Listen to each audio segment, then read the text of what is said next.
Europe faces a power storm as America's steel umbrella starts to fold. The United States may have only brushed one corner of Europe's steel security shield in Berlin, but Brussels immediately felt the chill run down its spine. Welcome to Global Perspective News. This shock is not unfolding on a distant battlefield. It is happening inside the very heart of European security itself. Washington is reportedly considering withdrawing around 5,000 troops from Germany, the country seen as Europe's economic engine, political pillar, and one of the most critical military hubs for NATO and the EU. The number alone is not enough to collapse Europe's defense structure, but it is enough to expose a painful truth. Brussels talks constantly about strategic autonomy, yet the moment Washington shifts the chessboard, the entire continent still holds its breath and watches. What makes the situation even more dangerous is the chain reaction now unfolding behind the scenes. Kaja Kallas admitted Europe was caught off guard. Germany is trapped between security dependence and economic pressure. Hungary, Slovakia, and even Spain are beginning to drift out of sync. Right-wing movements are rising through democratic elections across the continent. And now Europe faces the biggest question of all. If America's security umbrella truly begins to fold back, will Europe unite and stand on its own, or tear itself apart in a storm of power struggles? America's troop withdrawal sends a shockwave through Europe. Europe has just received a cold signal from Washington. The United States may withdraw approximately 5,000 troops from Germany, and that information alone has shaken the foundations of European security. Because this is not simply about moving a few thousand soldiers from one base to another. Germany is not an ordinary deployment zone. Germany is Europe's largest economy, the political backbone of Brussels, and one of the most important military nodes in America's European network. For decades, the presence of U.S. troops on German soil symbolized the security umbrella Washington built over Europe after the Cold War. As long as American forces stood in Germany, Europe believed a steel wall stood behind it. But the moment Washington began considering a reduction, that feeling of certainty immediately started to crack. The message to Brussels is brutally clear. America can reshape Europe's security landscape according to its own interests, even if that leaves its allies anxious and exposed. And this is what worries Europe most. Not the 5,000 troops themselves, but the precedent. If Washington can reduce forces in Germany today, what commitments could it reconsider tomorrow? For years, Brussels has spoken proudly about strategic autonomy. Europe wanted independence. Europe wanted its own voice. Europe wanted to stop being viewed as America's shadow on security matters. Yet one move from Washington exposed the biggest contradiction of all. Europe talks about autonomy, but its security system still depends deeply on the United States. It was a direct blow to Brussels' confidence. A continent with enormous economic power, nearly 500 million people, and massive political institutions suddenly looked deeply insecure the moment America's umbrella showed signs of shrinking. Kaja Kallas admits Europe was blindsided. But the military shock was not even the most humiliating part. The real embarrassment came from diplomacy. Kaja Kallas openly admitted that Europe had been surprised by Washington's decision. That single statement revealed a deeper problem. Because in any alliance, especially one involving European security, Brussels expects at least one thing: consultation. If Europe's top foreign policy representative must publicly admit the EU was caught off guard, then a disturbing question immediately emerges. Where exactly does Europe sit on the chessboard if decisions about its own security are still made elsewhere? This was no ordinary press comment. It became a symbol of Brussels' weakness. The EU wants to be viewed as a global power center with its own voice and strategic independence. Yet once again, Europe found itself reacting to American decisions rather than shaping them. Washington decides first. Brussels explains later. America sends signals. Europe scrambles to respond. And once the story became public, EU officials rushed to calm markets, reassure member states, and reassure themselves that the transatlantic alliance remains strong. But the real question is this: is it still as strong as before? Because this is no longer just about troop withdrawals. It is about whether Europe is treated as an equal partner, or simply informed after the fact.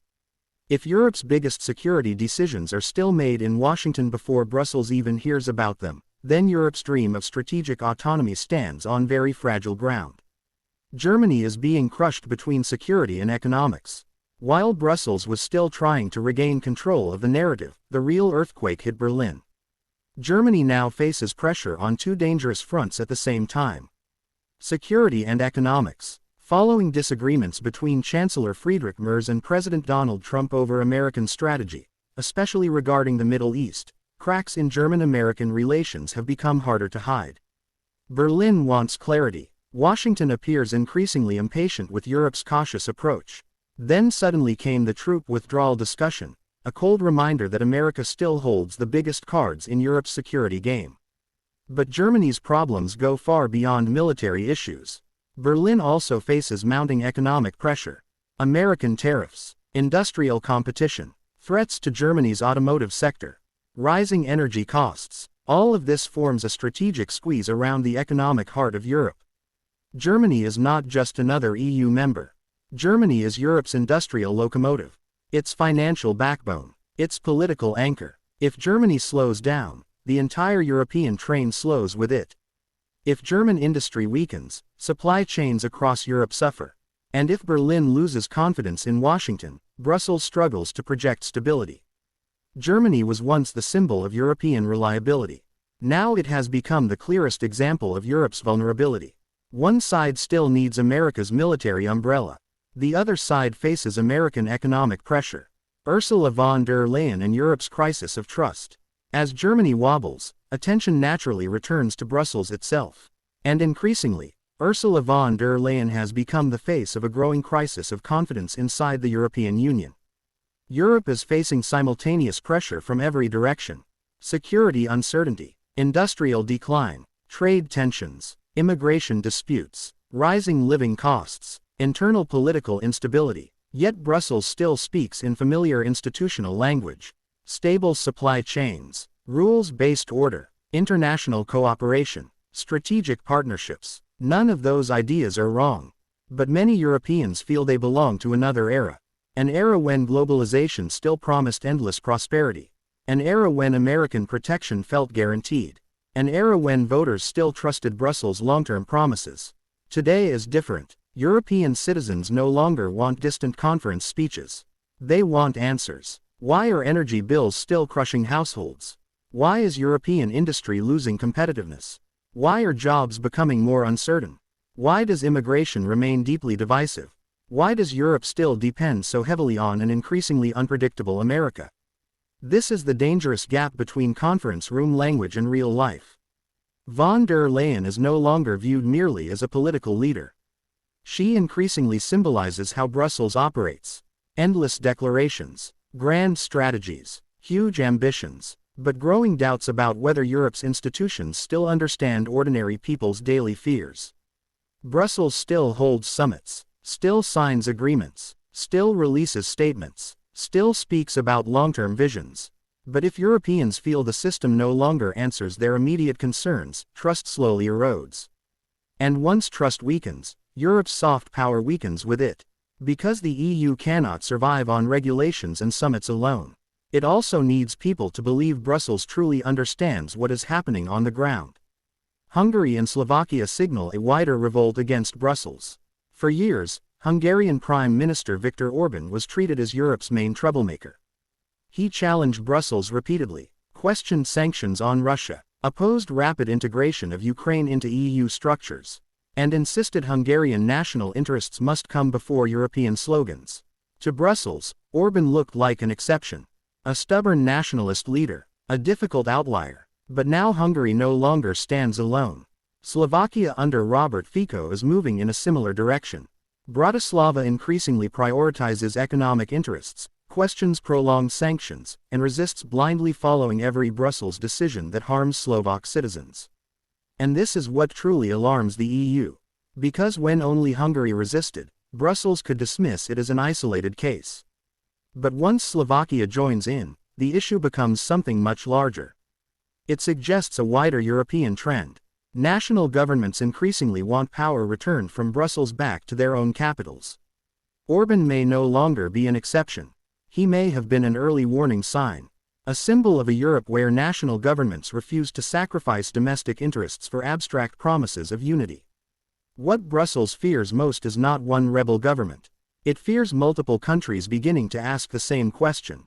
Why should our citizens pay the price for decisions they no longer believe in?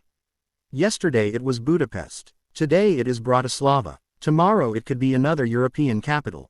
Spain refuses to be pulled into an Iran conflict. Another dangerous crack is emerging inside NATO itself. Spain has shown clear reluctance to become deeply involved in tensions surrounding Iran. Prime Minister Pedro Sanchez warned that another war could be dangerous and lack sufficient legal justification. That statement matters. It reflects a broader European hesitation toward American military calculations, especially when the battlefield lies outside Europe, but the consequences could hit Europe directly. For Washington, Iran is part of a global strategic game. For many Europeans, another Middle East crisis means something else entirely. Higher energy prices, new migration waves, security instability, political division, domestic unrest. America may think globally. Europe must think about consequences at home. Spain therefore represents more than a single national position. It reflects a growing European belief that American interests and European interests are no longer automatically identical. NATO was built on unity. But unity does not mean every member will follow Washington into every confrontation. Especially if that confrontation risks dragging Europe into another destabilizing conflict. If American and European interests continue diverging, the Western alliance will inevitably begin to show visible fractures. Europe's right wing is rising fast. While governments drift apart, another force is rising from within European society itself. The surge of right-wing and nationalist movements. Across France, Germany, Italy, Austria, and beyond, these parties are no longer fringe voices. They are entering the political mainstream. And they are winning support by targeting the issues many Europeans feel most personally. Immigration, living costs, job insecurity, cultural identity, crime, and the belief that too much power has moved too far away to Brussels. What makes this wave especially dangerous for the EU is that it does not need to destroy Europe overnight. It only needs enough power to block decisions, delay aid packages, challenge sanctions, reshape immigration policy, or force Brussels to change its agenda. That alone can partially paralyze the EU system. This is what Brussels fears most. Street protests can be contained.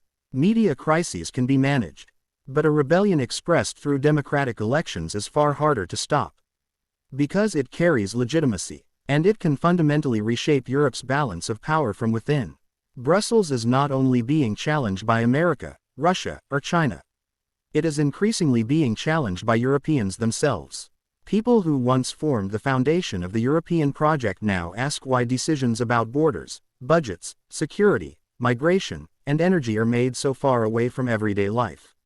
If the nationalist wave keeps growing, Europe may eventually face a major redistribution of power, one where member states reclaim authority while Brussels is forced to retreat. Romania's government collapse shakes Ukraine's southern lifeline. The crisis deepened further after Romania's government collapsed following a no-confidence vote. At first glance, this may look like ordinary political instability. But in the context of the Ukraine war, it carries major strategic implications. Romania is not a neutral observer. It is a NATO member bordering Ukraine and serves as a critical logistical corridor for Kyiv. From the port of Constanța on the Black Sea to the Danube transport network, roads, railways, fuel pipelines, and military supply routes, Romania has become one of Ukraine's most important southern lifelines. If Poland is Ukraine's western gateway, Romania is its southern breathing line. And in a prolonged war, logistics decide survival. Tanks cannot move without fuel. Artillery cannot fire without shells. Front lines cannot hold if supply chains collapse behind them. That is why political instability in Bucharest immediately alarms both Kyiv and Brussels. Will Romania continue following the same strategic path? Will transit routes remain smooth? Will future governments face domestic pressure to reduce support for Ukraine? These questions matter enormously, because even small political delays can slow the entire rhythm of military support. Moscow gains without opening a new front. For Russia, this situation presents a strategic opportunity without firing a single shot at NATO territory. Moscow does not need to attack Romania directly. It does not need to strike the port of Constanța. It does not need tanks crossing NATO borders. It only needs Europe's internal politics to weaken Western unity from within. If Romania becomes politically divided, if aid packages face delays, if public frustration grows, then Ukraine's supply system slows down naturally. Russia understands this perfectly. On the battlefield, Moscow uses artillery, drones, missiles, and relentless pressure. Behind the battlefield, Western governments must continue spending more money, more weapons, more fuel, more air defense systems, and more ammunition. But the longer the war continues, the higher the political cost becomes inside Europe. Citizens increasingly ask, why are our budgets tightening? Why are prices rising? Why must our countries become war corridors? Why are security risks moving closer to home? And what exactly are we gaining from it? These questions do not explode like artillery shells. But politically, they can be just as destructive. They weaken pro-Ukraine governments, strengthen nationalist movements, and slowly exhaust Western strategy from the inside. This is exactly the kind of advantage Moscow wants most.